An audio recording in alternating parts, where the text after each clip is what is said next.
We are live on Twitch. Please subscribe to our Twitch channel. We just have 5 subscribers. That's simply not acceptable. Lazio fan all over the world. Go immediately to our Twitch channel. We are live on YouTube, and you will find the podcast audio on Spotify, Spreaker, YouTube, wherever you listen to your podcast. We are here to talk about Venezia Lazio. Last match of the year for Lazio. A great win, but again, as usually, there are a lot of things to talk about. And I'm here with a couple of friends. Shawn McIntosh. Hello, Shawn. How are you? Ciao, Vittorio. I'm great. I'm excited to be at least chatting post-victory. So, And unfortunately, joined by Alasdair McKenzie, even though he's freezing sometimes. Hello, Alasdair. Hello. Yeah, I'm going to try and get through this one without any technical problems. Let's keep our fingers crossed on that one. So, guys, second win in a row for Lazio. We beat Genoa at home, and now we beat Venezia away, which isn't an easy match. Let's not forget that Roma lost against Venezia away. Juventus drew against Venezia away, and Lazio was able to win 3-1. I wouldn't say a comfortable win, but definitely we saw some improvement. Starting from Shawn, second win in a row without Ciro Immobile. That's a sign of improvement, I would say. yeah, I mean, when you look at it in a vacuum and you just look at this match by itself, there's not a lot to be overly enthusiastic about. But I will say that given a little bit of context with how we've been playing, with our form on the road, with how topsy-turvy Serie A has been for essentially everybody, but it seems like Inter maybe. There's been an up and down season for a lot of clubs. So when you take all of that and then you add the fact that we're playing without Cheetah, and we know our performances without him, and you look at a 3-1 result, I think you have to say it's a sign of improvement, because this certainly could have went a number of ways. So yeah, I was happy with the result. And when you look at everything, you have to be a little bit happy with the small improvements. Alasdair? Yeah, no, I agree with that. I mean, to be honest, I was happy to see Sarri being happy as well, because he seemed to think that he'd seen more of his kind of style, his methods being on display in that match than he has done in previous ones. It should be said, didn't risk an awful lot in that game in terms of defensively. It was frustrating to yet again concede a goal, despite having a game where you feel like we could have got a clean sheet. But I think we have to get used to that one until we bring in a new selection of defenders. But yeah, I mean, like Shawn said, it's without Ciro, it's a whole different game. And for Lazio to have 2 matches in a row and score 6 goals without him up there is massive, especially compared to the first time we saw that being experimented with this season, which was it ended with no shots on target, I think, at all in that Juventus game. So really positive. I mean, Vittorio, you mentioned the teams who have gone to Venice this season and struggled. So it's not an easy place to go. It's quite a short, compact pill. So yeah, I think we have to be pretty happy. Are you happy?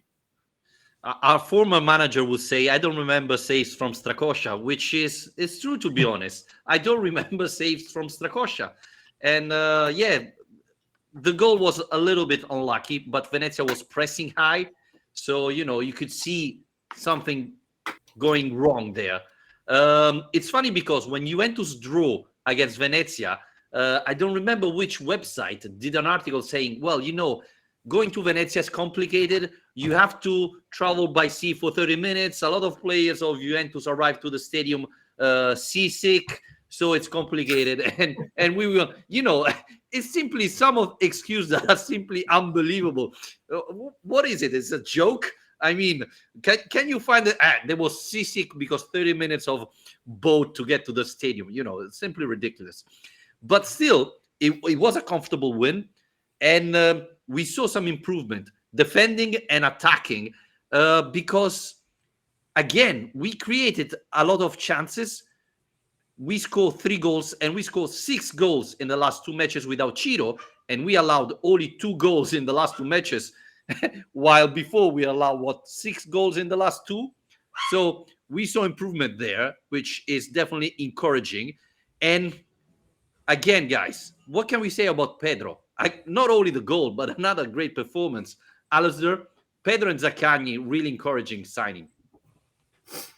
Yeah, I think, like I said in the last, after the Genoa game, I was surprised at first that Pedro wasn't the one being used through the middle, but it seems like whatever the situation is, but by having Felipe Anderson through the middle, he seems to be even more lively on the right. I think he was the most dangerous player we had in the Genoa game, and then again against Venezia. And the goal he scored was brilliant, even if the goalkeeper was could be questioned, let's say. It was a bit of a Pepe Reina moment, perhaps, for Romero. But yeah, I mean, it's a great run. He was, threatening down the right side all night. It's great to see this kind of alternative front three working, and they're so so flexible that between the three of them, you saw a lot of that movement. I think Sarri said he was going to do that before the game, actually, with the three of them kind of exchanging positions a lot more, and there being that kind of Zaccagni dropping into the number 10 position quite often. That's going to cause a lot of problems for opposition defenses, because between the three of them, the technical level is extremely high, and then it's just down to having someone who's got cold-blooded enough to finish off the chances. So it's really encouraging to see both of those things on display. I mean, Zaccagni's really growing into it, isn't he? I mean, Shawn, what do you think of him so far? Feels like he's got a big second half of the season coming up. Yeah, I mean, talk about a player that went from being a little bit disappointing, and not because of his performances on the pitch, but obviously his inability to remain and be fit and provide the things that we thought he was going to provide. And so now that he's fully fit, he's come out really with a bang and provided absolutely what we've needed. And for me, it's been pretty positive to see how Sarri has been willing to change some things. And so that to me is probably the biggest positive from Sarri so far, is his ability to change up what doesn't work. And we've seen it, and you mentioned it, like I would have thought he would have stuck with Pedro as that false nine, but slotting in Felipe Anderson and seeing the way Pedro just operates. I mean, absolutely performing at a different level, and seeing Zaccagni right there alongside him in terms of performances. It's better than I would have expected, but certainly given how frustrated I was with his inability to play, this has been a nice addition for us, and it gives us a strength in our wing position. And I went into this season thinking that was an area of strength and a little bit of depth for us. So it's nice to see that maybe we have one area on this roster where we can feel a little bit good. Yeah, and I would add, it's unbelievable if you think that Roma gave us Pedro for free. That's, it still makes me laugh a lot. And the other thing on Zaccagni, I thought in the second half, when Acerbi got injured and we were basically playing 10 men, he was very useful even defending. He recovered a couple of very important balls in our half. And, you could expect from Zaccagni creating chances, but also giving a hand there was really, really important, and it makes you understand how the players have improved, how he learned the scheme, the tactics of Lazio. So I think that's very important, and that's a very positive sign going forward.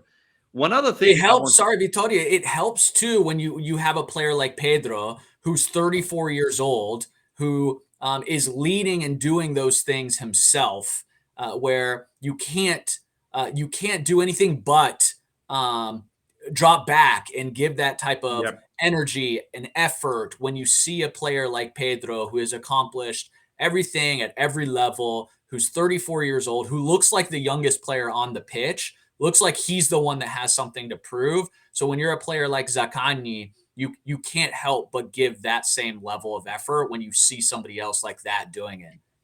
Yeah, definitely. One of the biggest surprise, I would say, of yesterday was seeing Radu starting on the left back. Isai wasn't fit, so Sarri decided to start Radu. I think this is a sign a very important sign. This could mean that Lazzari could leave in January.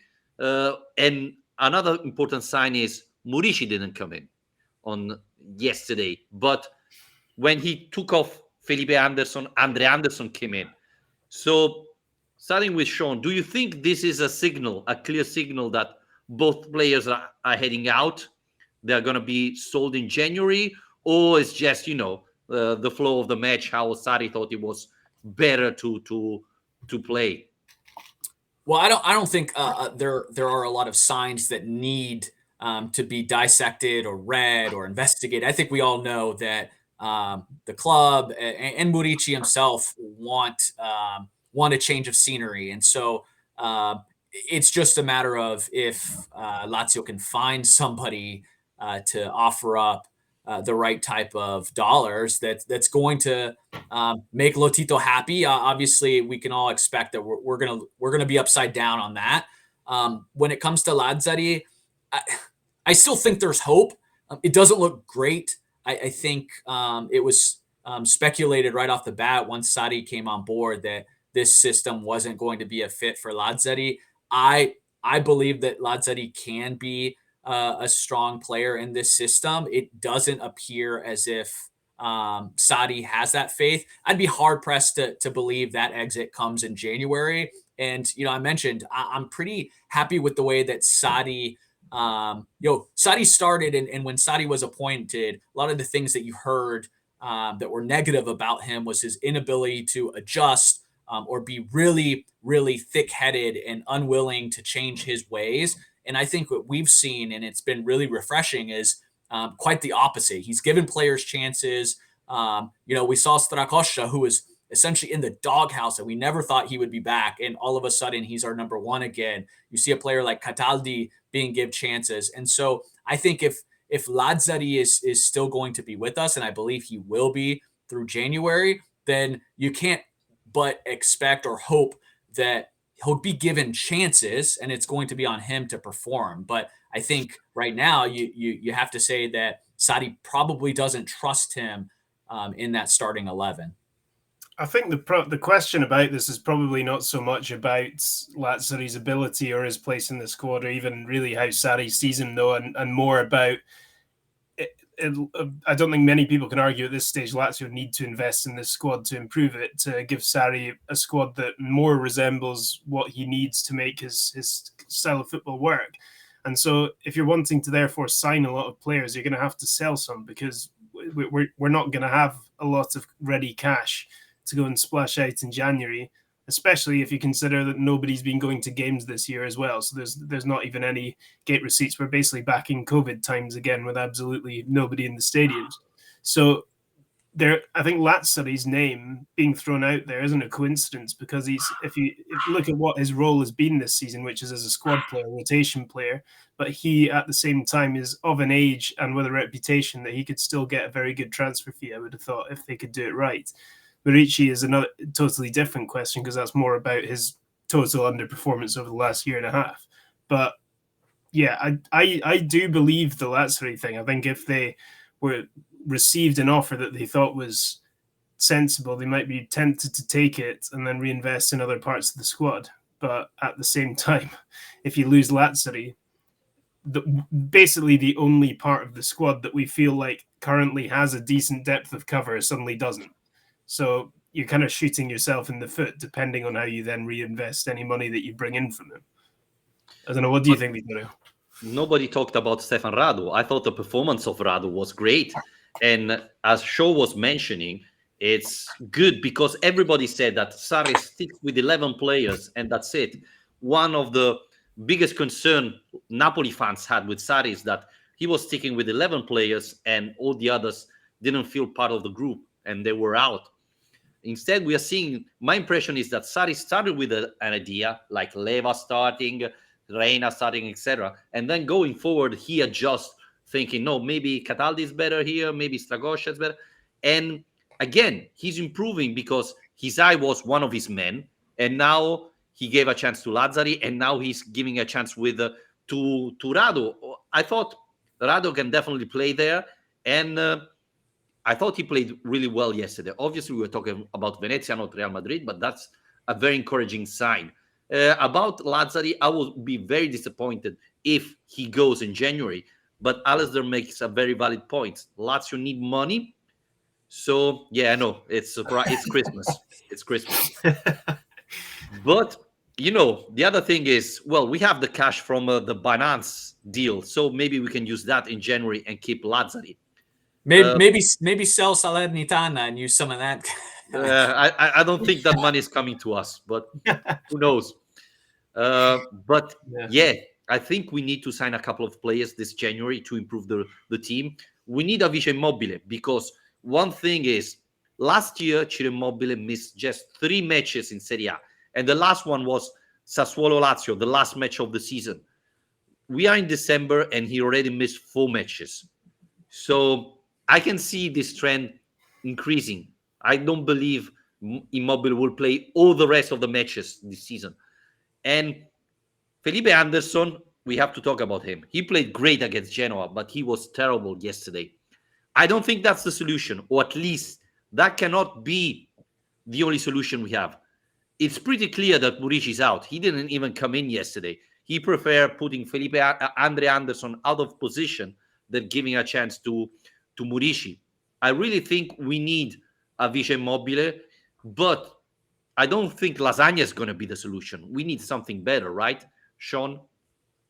Yeah, I think so. I think it's been proven now with the Murici experiment, and given some signs that Cheetah, is going to miss some games, and we know obviously now COVID is becoming a concern, and with that knowledge, there are players that are going to have to sit, and so I think we have to go with somebody a little bit more proven. I mean, we can't risk taking a player that may or may not work, or that may not be up to our standards at this point. So I think, but again, it's all going to come down to investments, and we very rarely sign a player that comes in with that level of experience or track record, and then we're talking about January. That never happens. So I think we have to level set our expectations a little bit. I mean, Kevin Lasagna in January is probably a big win for us. I mean, given our Januaries, that's true.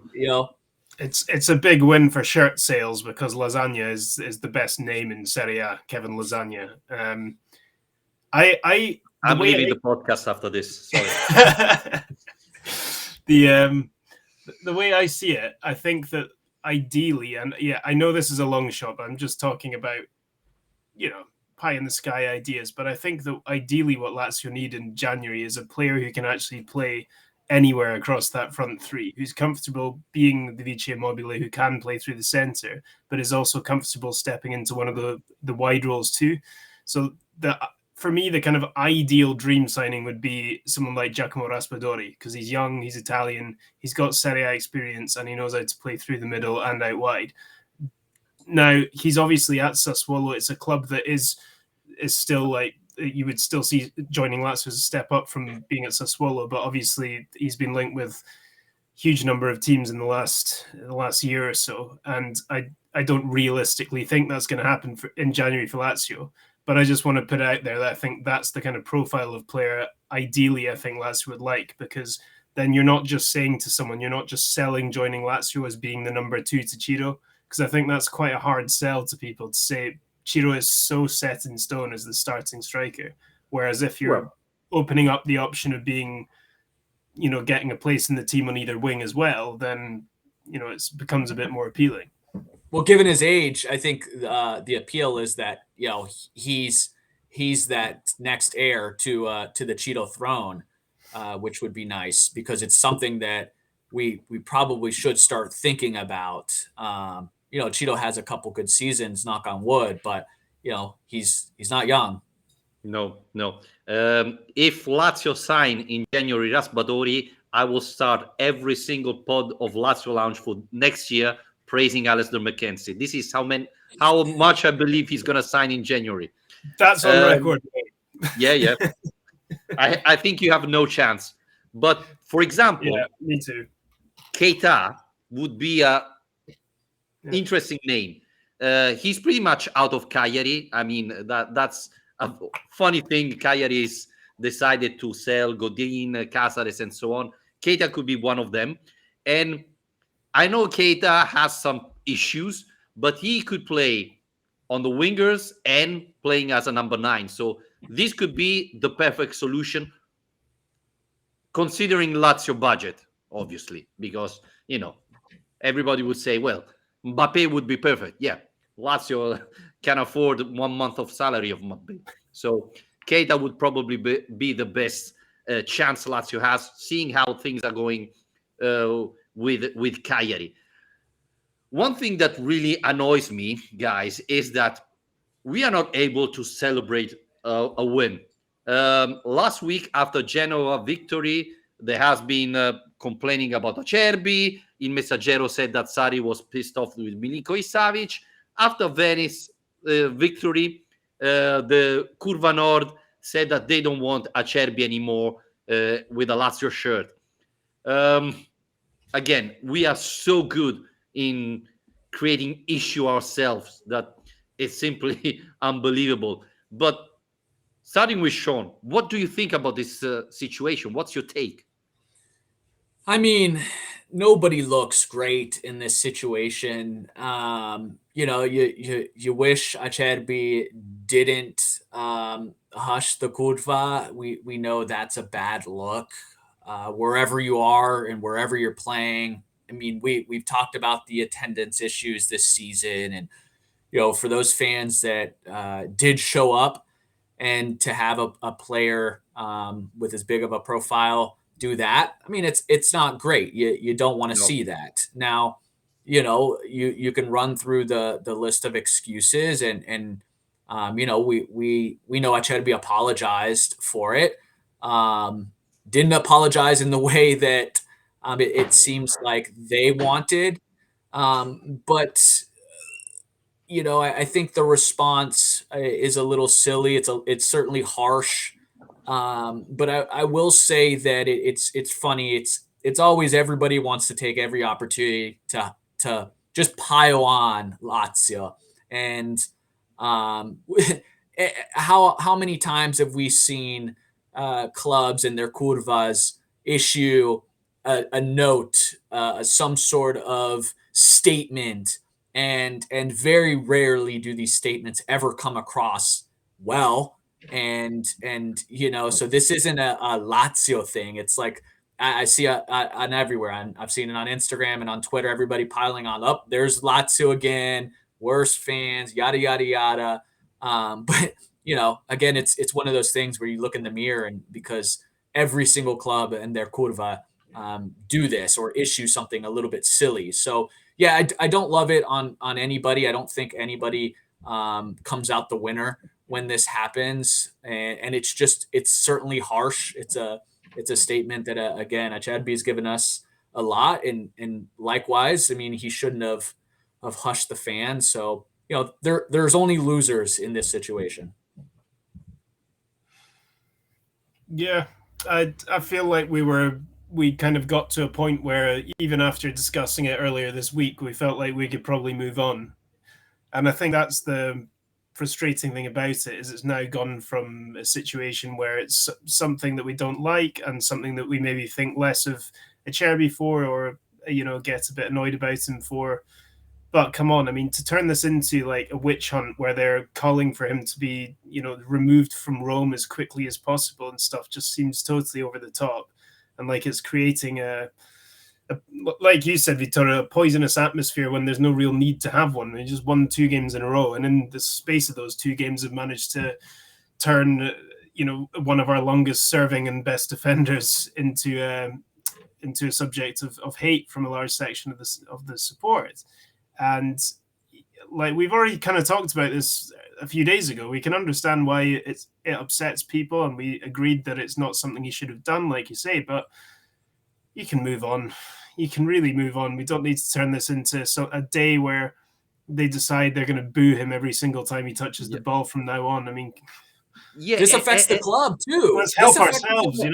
you know. yeah, Well, yeah, think about how it hurts us. You know, yeah. besides the fact that Acerbi's our best center back, and we don't have a lot of those. But you know, we're talking about our desires in the transfer window, and this sets a really harsh recruiting precedent. You think players want to come play in situations where there's no support from the fans, and you have this kind of a treatment from the curva. I think all it does is hurts the club, and this is the challenge and the issue when we talk about the Curva Nord. Is we're supposed to be, as supporters, we're supposed to be thinking about the club first, everything to help the club, and so often, when there's statements or actions, does everything but help the club, and so that for me is the biggest problem. Yeah, and I want to point out that the issue was that Acerbi, after Venezia Lazio, didn't come under the curva to apologize for what he did last time, but he was injured. So he left the pitch because he couldn't move anymore. So it's not that he did it on purpose, simply he was injured. And you should have understand that. So again, we love to create issue around our team, which is simply not acceptable. But the funny thing about this is with these 2 victories, 6 points, Lazio recover 5 points in just 2 matches to Atalanta that was looking just a couple of weeks ago, running away with a 4th spot. We recover points against Napoli that again was looking, far away from us. We got back points against Roma. So if 2 weeks ago Champions League was looking far away and pretty much impossible, now things have changed. It's true that Juventus is doing even better, but this season is really strange. And thinking to be at the end of this year just a couple of points away from Roma and from the 4th spot, knowing that Lazio needed time to adapt to Sarri, this is encouraging, right? This is really promising for the rest of the season, Alasdair. Do you agree with me, or I'm too optimistic? Yeah, well, I mean, I think at this we've now reached the mid-season point, so I think if you're going to look back on it, it has been full of ups and downs, and I do agree with you. I think Sarri said something like, we keep taking steps backwards, but then we'll make 2 steps forwards. And that's kind of how it's felt like. It does feel better now than at the start of the season, and that we are further along in the progress of getting this team playing in the way that he wants. But it does feel like it's been a real struggle at times to get there, and there have been some real lows, really poor results along the way. But yeah, to end up in this position, I don't think it's too bad. I think we'd all rather be higher than 8th, but considering some of the results Lazio have had, some of the problems there have been with this squad, to be 3 points off 5th isn't the end of the world. There's a lot still to come, obviously, because of the European matches. The Coppa Italia starts in the new year, and we've got a pretty brutal start to the year as well, with Inter very quick up, and they just look on another planet at the moment to everyone else. So I'm still not getting too optimistic. I'm still not expecting much more from this season, as in I wouldn't be that surprised if we finished the season 8th, and I wouldn't think it's the end of the world either. But I think it's more about how he feels things are progressing, and crucially about how the club behaves in the January transfer market, which will be the first real test of their faith in this project and their faith in how things are going.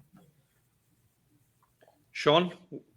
Yeah, I mean, look, we win 2 in a row, which isn't a streak by any sort of the imagination, but we can expect to be disappointed again. But this season has shown that any sort of streak is going to get you right back in there. I mean, look at what happened between the point differential with Napoli and Inter, and all of a sudden, that swapped in a matter of just a handful of weeks. So it truly is a Serie A season where anything can happen. I think, given that we knew it would be ups and downs and it would take some time, I'm content. I'm not panicked. I'm not outraged. I'm not thrilled. I'm perfectly at a C level, which is where I probably expected to be. There's still certainly some hope just because of how crazy this season can be, and certainly so much hinges on what we do in January.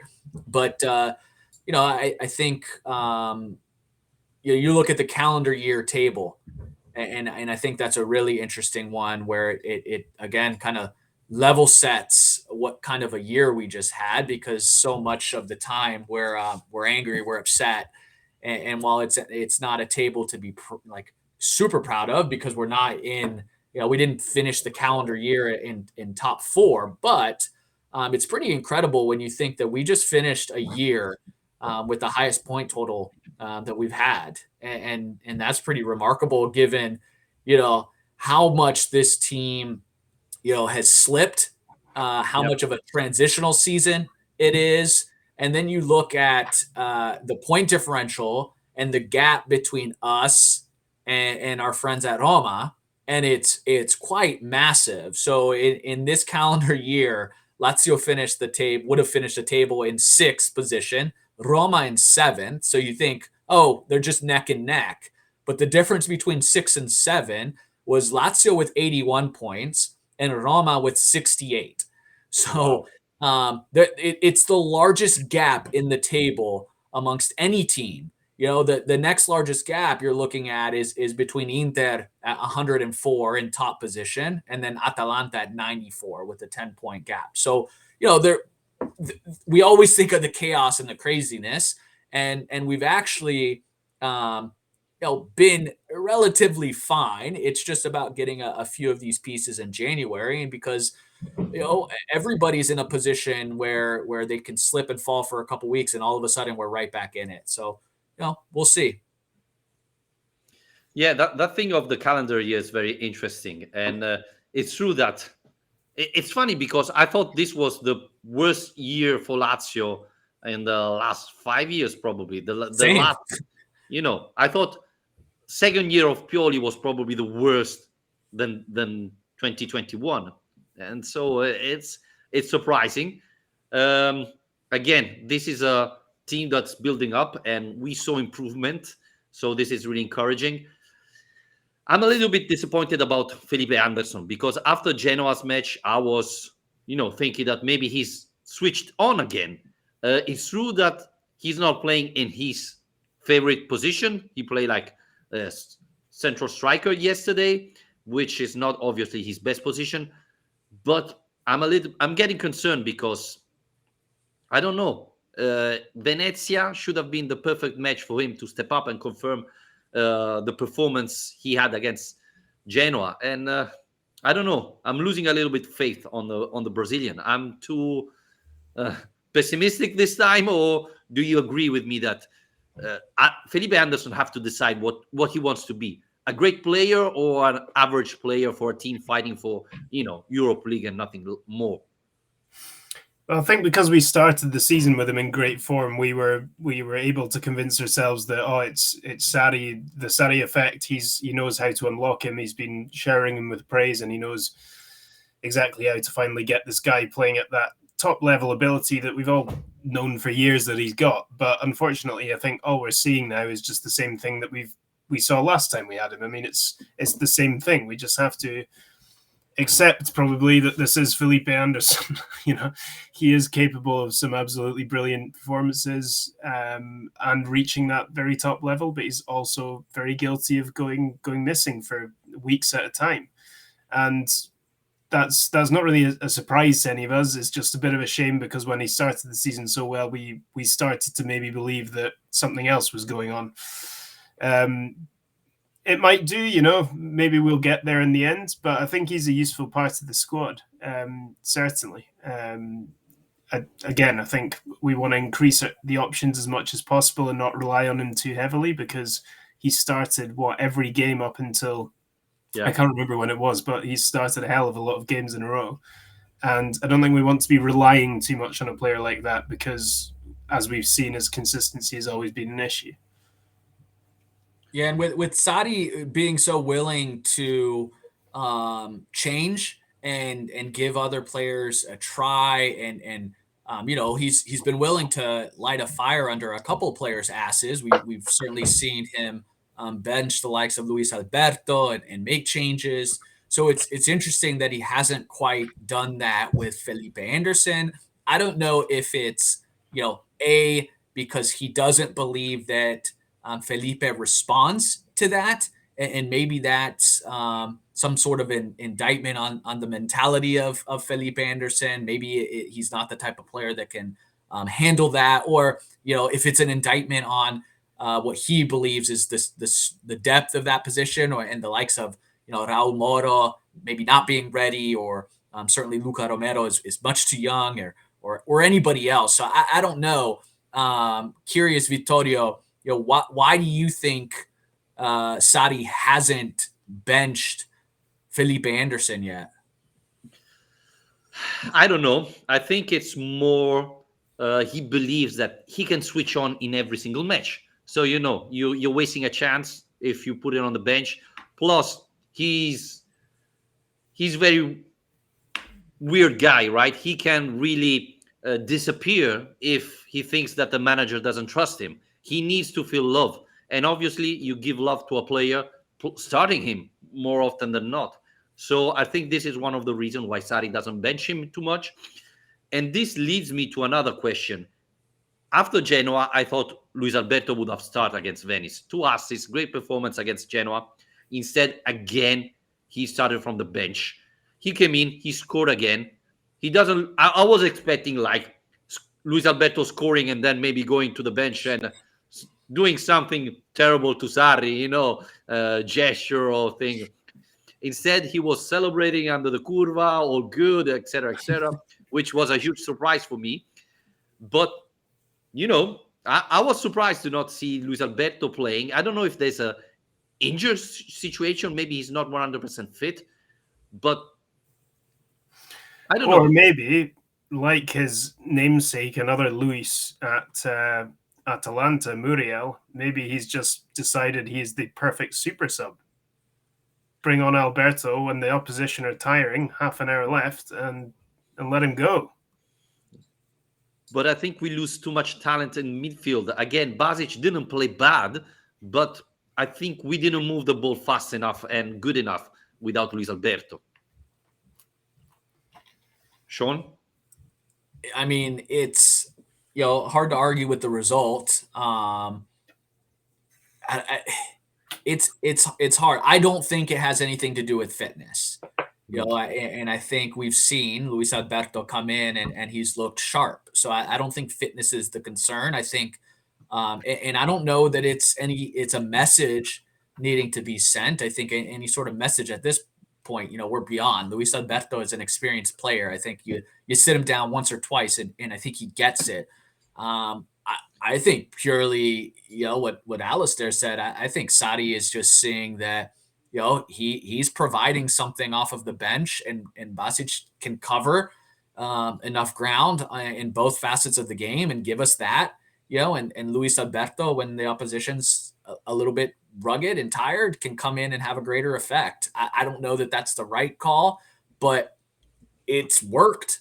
So, if anything, Sarri's going to keep riding it until it doesn't work. And, the only way to change his mind is going to be results and continuing to perform. And then when, he inevitably will insert Luis into the starting 11, that's going to happen. Then we've got to perform. It's as simple as that. One thing before we wrap it up, I really loved what Sarri did in the last minutes, because he put in Andre Anderson, the mystery man, I call him, because he played against Empoli, then he disappeared, and now he's suddenly back. We had Luis Alberto, Pedro, Andre Anderson, Milinkovic Savic. We had such quality in the team playing all together that even if Venezia was pushing, we were controlling the ball, move it with a lot of quality. And basically, we send a sort of message, right? Okay, we are defending, but instead of putting an extra defender, we will defend keeping the ball ourselves so that you cannot score because we have the ball. I like it. And we scored the last goal at the end. They were one man down, but, well, we had Acerbi also injured, so it was the same thing. But I like that type of message, right? If we have the ball, you cannot score. And adding Andrea Anderson and Luis Alberto was an interesting situation, even because he took off Felipe Anderson. He didn't bring on Murici or Almoro. That could be the right solution, right? A winger or a striker. He put Andrea Anderson and played him in not his ideal position. But we had so much quality that we didn't struggle in the last 10 minutes, right? So do you think this is another thing Sarri's trying? He's trying to see how it works with Lazio? Or it's just, it's the occasion. I don't trust Almoro. Murici is out of my plan. So, hey, who do I have? Oh, I have only Andrea Anderson. Let's put it there. And Alison, what's your take on this?